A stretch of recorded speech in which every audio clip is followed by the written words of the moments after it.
Good evening everyone. So নিফটির চার্টের analysis just simply বলে দিচ্ছি, জাস্ট একটু নোট রাখবেন, আর কালকের দিনে মার্কেট কী হচ্ছে সেটা একটু নজরে রাখবেন।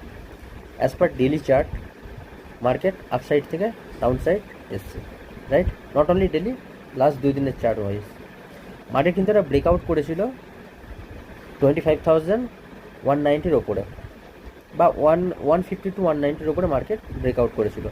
ইন দ্য অফ কেস আবার মার্কেট সেই রেঞ্জের মধ্যে কিন্তু ফিরে এসছে। তো 25,000 একটা ভালো রকম সাপোর্টিংয়ের কাজ আছে, কেননা 24,430 থেকে 25,000 যে রেঞ্জটা রয়েছে, বা 25,150 যে রেঞ্জটা রয়েছে, এই রেঞ্জের মধ্যে মার্কেট অনেক দিন ধরে মুভমেন্টাম দিয়েছে, বা একটা সাইডওয়েজের মধ্যে মুভমেন্টাম দিয়েছিল। ইন দ্য অফ কেস সেটাকে লাস্ট জুন মাসের এন্ডের দিকে ব্রেকআউট করে আপসাইড গেছিলো, এবং আবার সেই 25,150 জোনের কাছাকাছি মার্কেট কিন্তু এসেছে। ইন দ্যাট অফ কেস দেখতে হবে যে মার্কেট কি সেই রেঞ্জ থেকে সাপোর্ট নিয়ে আপসাইড যাচ্ছে, না সেই সাইডওয়েজ রেঞ্জের মধ্যেই আবার এন্টার করছে।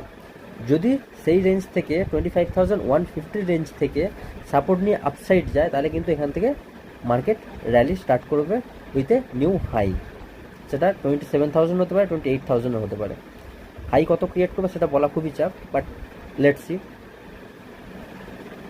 সাইডওয়েজের নিচের যে রেঞ্জটা আপনারা সেটা ক্যালকুলেট করতে পারেন, সেই রেঞ্জটা কতটা মুভ আছে সেটা দেখে নিয়ে আপসাইডের সেই মুভটাই আপনি এক্সপেক্ট করতে পারেন মার্কেটের থেকে, অ্যাজ পার ডেলি চার্ট। আমি কিন্তু এটা ডেলি চার্ট বেসিসে বলছি, না আওয়ারলি চার্ট, না 5 মিনিটস চার্ট, না 15 মিনিটস চার্ট, রাইট? না উইকলি চার্ট।